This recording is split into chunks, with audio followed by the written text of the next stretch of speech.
Since you're leading us in prayer and pledge, we kind of need you. Yeah. We'll call to order. It's 9 o'clock. Please join us in prayer and pledge. Join me in prayer. Creator God, we pause before our deliberations today to ask for your guidance and wisdom over them and for your continued blessing.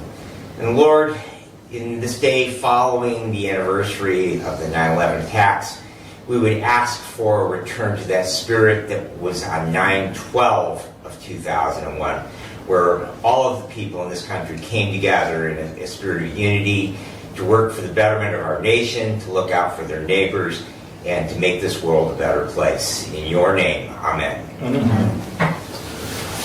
I pledge allegiance to the flag of the United States of America and to the republic for which it stands, one nation, under God, indivisible, with liberty and justice for all.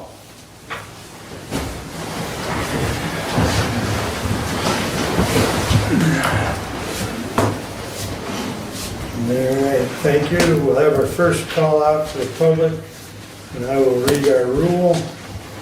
A member of the public may address the board after receiving recognition from the chairperson and giving his or her name. Public comment shall be limited to a period set aside at each meeting for such purpose, and each speaker shall have the floor for no longer than 5 minutes unless the board grants an extension. Board of Commissioners Rules of Procedure and Bylaws 5.13-3. We also ask you to be respectful. Public comment. Sir? Being Rutan. Go to the podium, please. Yeah,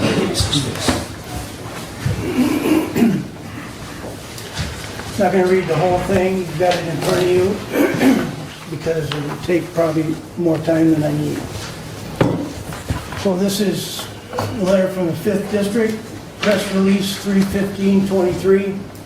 On Saturday, February 18th, 2023, the state MI GOP convention proceeded to waive the reading of and adopt all district caucus reports without dispute. This included the 5th Congressional District Report, which censored several now former members of the Republican Party. The state MI GOP caucuses recognize the frivolous litigation and local corruption. The illegitimate group must now recognize the true Hillsdale County Republican Party and dismiss all litigation against them. Whereas a group of individuals from Hillsdale County, led by Brent Leninger, Neil Brady, Mark Wiley, Marty Cast, Abe Dane, Scott Hodshire, Jeremiah Hodshire, Penny Swan, Glenn Fogel, Margaret Fogel, and Susan Avery have illegitimately made claim to Hillsdale County Republican Executive Committee. Whereas the illegitimate group have engaged in frivolous litigation that has done political damage to the Hillsdale County Republican Party, the Republican brand, and personal damage to individuals within the legitimate Hillsdale County Republican Party.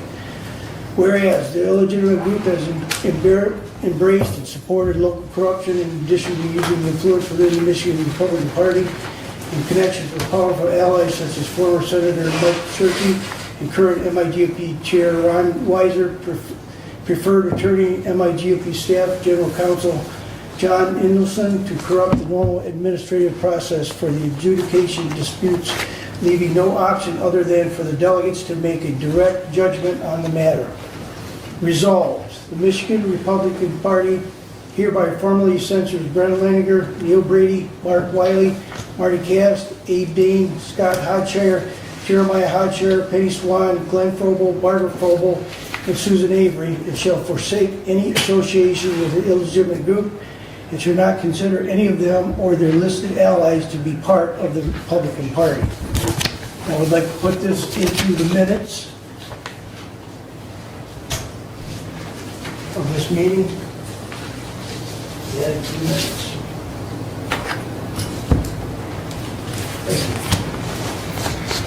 Anyone else wish to address the board at this time? Your name, sir? James Edward Thomas, 2200 Bar Street, Hillsdale Township. I just wanted to thank Commissioner Ingalls. Really appreciate that, Doug. Want to do it publicly so everybody can hear. Thank you. 2 meetings last night up at City Hall. One excellent, really productive meeting with Commissioner Ingalls at. I want to thank Councilman Palladino. I want to thank Jason from BPU. I want to thank Councilperson or Councilman Beer I want to call him Vor, but his name is Veer, and I apologize about that, Mr. Veer. I really appreciate those kind of things. It brings me back to my days working in the steel industry when there was some contention, but things got solved, and I really like that. I was also up at the homeless task force meeting, and I just kind of wanted to repeat my words there because it is kind of germane here.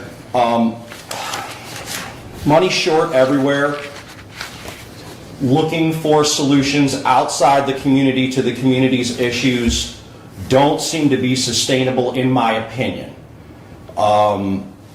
Sheriff needs help. It seems to me that many of the issues in this community stem around the methamphetamine addiction problem. And I personally, James Edward Thomas of 2200 Bar Street, would like to put himself forward to help whomever stem the tide of this plague, however we legally can. I've had enough of it. I've had enough of what I've seen. And from what I can tell and what I sit and observe, it seems to be literally the root of all problems socially within the community. So I appreciate your time. Thank you. Thank you, James. Anyone else wish to address the board at this time? Kelley?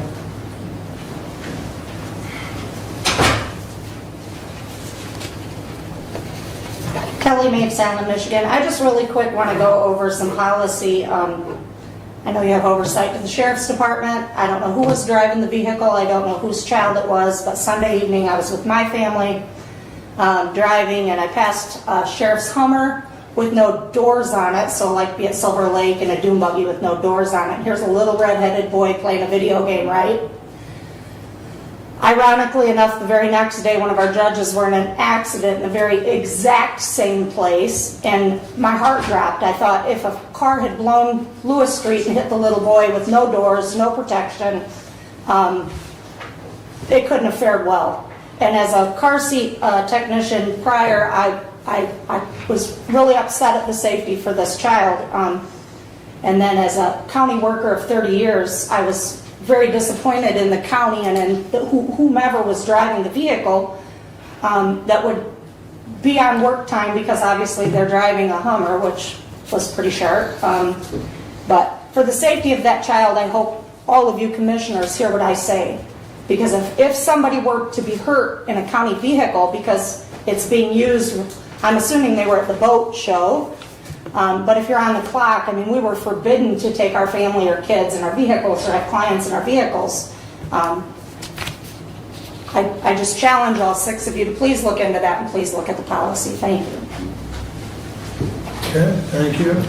Anyone else wish to address the board at this time? Lance, good morning. Morning. So I'm a dual elected precinct delegate for the Republican Party, the one that's actually sanctioned by the state. One of your fellow commissioners has put you guys in a difficult position today. I hope you guys choose to do the right thing. I'll leave it at that for now. Thank you. Karla, you want? Good morning. I wanted to talk to you today a little bit about what's going on locally and worldwide. I'm going to start with this company, which is, I believe, funding the lawsuit against the Hillsdale Republican Party, which the state Michigan GOP, according to these bylaws, edited February 24th, 2018, believe that the Hillsdale Republican Party is not the ones that are suing. They're not the ones that are suing, they're the ones that are being sued. And so anyway, that lawsuit is in regards to Warner, NaCross, and Judd.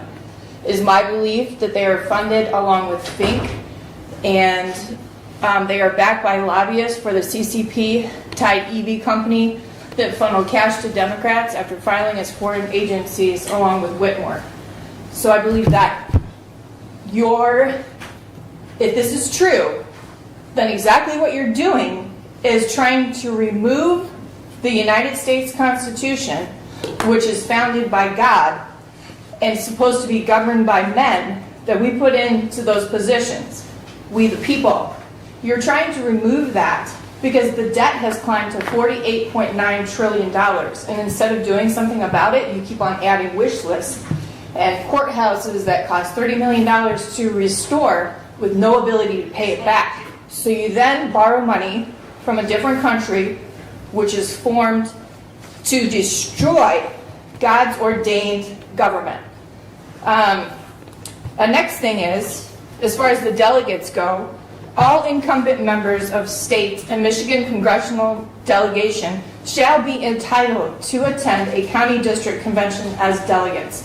Why in the world would a person who already holds a delegate seat need to fill another delegate seat to remove the people's power to hold a vote against the people that may or may not be doing right for the citizens or for the taxpayers? I tell you, there's one reason and one reason only.